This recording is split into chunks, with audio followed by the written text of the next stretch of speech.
കൈതപ്പുറം എഴുതി ദാസേട്ടൻ പാടിയ ഒരു ഗാനമാണ് ഞാൻ ഇവിടെ ആലപിക്കാൻ പോകുന്നത്.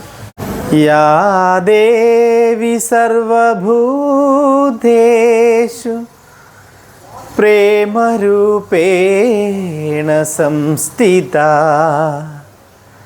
നമസ്തസ്യൈ നമസ്തസ്യൈ നമസ്തസ്യൈ നമോ നമഃ. കഥയിലെ രാജകുമാരനും ഗോപകുമാരിയും ഒന്നാവാൻ പുഴയിലെ പൊന്നോളങ്ങളിൽ അവരൊഴുക്കി ദീപങ്ങൾ. കരളിലെ മോഹം തളിരണിയാനായി അവരിരുപേരും തപം ചെയ്തു ഈ അമ്പലക്കൽപ്പടവിൽ. കഥയിലെ രാജകുമാരിയും ഗോപകുമാരനും ഒന്നാവാൻ. ഓഹോ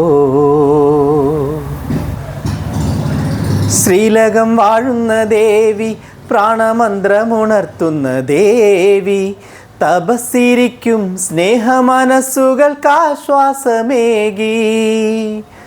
ഒഴുകുന്ന ദീപങ്ങൾ, തൊഴുകയിലാളങ്ങൾ, അതു കണ്ടു കൈനീട്ടി തിരുവരമേകാനായി അനുരാഗരാവിലലങ്കരിച്ചൊരു പൂന്തോണിയെത്തി.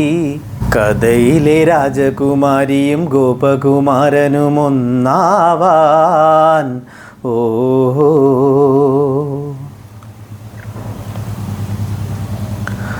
ആവണിത്താരകളേന്തി രാഗതാളം തുടിക്കുന്ന രാവിൽ രാജകുമാരിക്കും ഗോപകുമാരനും മാംഗല്യമായി.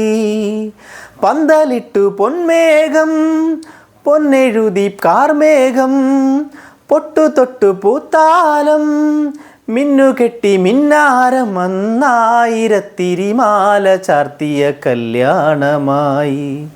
കഥയിലെ രാജകുമാരിയും ഗോപകുമാരനും ഒന്നാവാൻ പുഴയിലെ പൊന്നോളങ്ങളിൽ അവരൊഴുക്കി ദീപങ്ങൾ.